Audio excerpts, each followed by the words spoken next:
Hi friends, in this lecture, let us see important terms that we use in convolutional encoding process.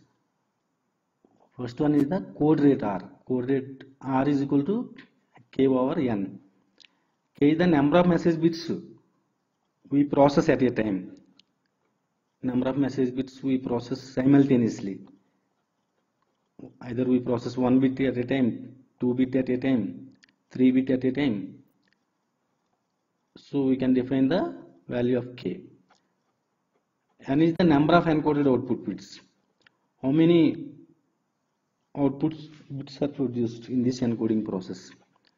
Suppose you rate half convolutional encoder. This one represents one input, one bit input.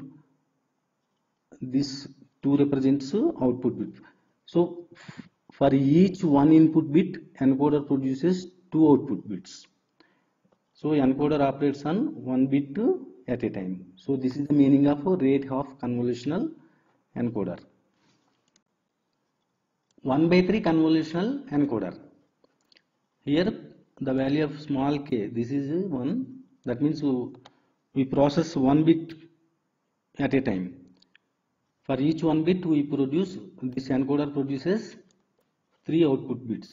That is the meaning of 1/3 convolutional encoder with rate 1/3. So for each one bit, encoder produces 3 output bits. Encoder operates on again 1 bit at a time. 2/3 convolutional encoder. Here we process 2 bits at a time. 2 bits at a time. We group 2 bits and we process. We encode this 2 bits information. We group 2 bits and we find the output of this encoder. So this 2 represents the group of number of message bits we process at a time. So this is 2 and 3 is the number of output bits. Number of output bits of the encoder. So rate 2/3. Rate 2/3 means for each group of 2 input bits, encoder produces 3 output bits. So encoder operates 2 bits at a time. Here instead of 1 bit, it processes 2 bits simultaneously. Generally the values of K and N are very small for a convolutional encoding. So convolutional codes used in FEC systems, forward error correcting systems, have the values from 10 to 30. So all convolutional encoders require a commutator switch at the output of the encoder. So constraint length L. Let us try to understand the meaning of constraint length L. So a convolutional code is described by 3 integers, as we have seen already. N, K, L. N represents number of output bits.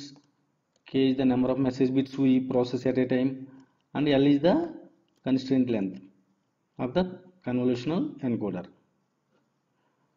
So some others also represent this constraint length with capital K, uppercase K. So it is defined as the number of shifts, as we do it in the shift register. Number of shifts over which a single bit can influence the encoder output. How many shifts? The 2 shifts, 3 shifts, etc. That is called the constraint length of the convolutional encoder. This diagram shows 212 convolutional encoder. This first flip-flop, or what we can say, this MSG box, it represents the place for current input bit. The incoming message bits we store 1 bit at a time in this MSG flip-flop. Let us try to understand how this convolutional encoder has constraint length of 2, constraint length L2. See, let us assume input bit sequence 1. We are finding the output of this convolutional encoder for the message sequence only 1. That means indirectly we are finding the impulse response of a given convolutional encoder. So impulse response is very important.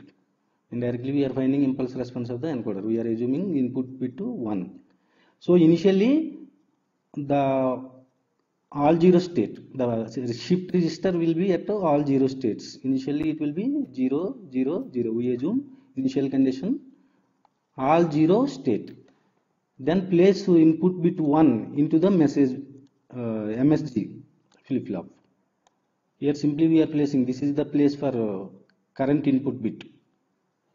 So place input bit 1 into the MSG box. Then the remaining 2 bits will be 0 0. So again, then we apply the clock pulse. We apply the clock. Then what happens? This 1 comes here, this 0 comes here, and this 0 goes out of the flip-flop. Sorry, out of the shift register. It will be discarded. So this 1 comes here after first clock pulse, and this 0 comes here. The previous bit will become 0. So the encoder output we can calculate x1 x2 by using modulo 2 addition. So this is the first shift. After first shifting, the contents of the register are 0 1 0. Again we apply the clock. Clock means we apply again clock means second shifting. This 0 comes here and this 1 comes here. So the contents of the shift register will be 0 0 1. So after third clock pulse, what happens? This the last bit will be discarded. So this input 1 bit influencing the output of the encoder for 2 shifts. Hence L is equal to the number of shifts over which a single message bit can influence the encoder output. That is called the constraint length of the convolutional encoder. We can also measure constraint length in terms of number of encoded output bits. So please remember, notation for convolutional codes are not standardized and varies from other to other. Some other represents in some way and other represents in other way. Okay, L is equal to 3 means single message bit influence encoder output for 3 successive shifts. Number of shifts are 3. So in terms of this is some others represent in this fashion. Some others represent using this formula. N times L plus 1. L is the constraint length of the encoder. Suppose the previous encoder we have seen, that is the constraint length of 2. So each input bit to influences 6 output bits. Here N is the number of encoded bits, L is the number of shifts. So each message influences a span of N into L plus 1 successive output bits. So this quantity N into L plus 1 is called constraint length, measured in terms of encoded output bits.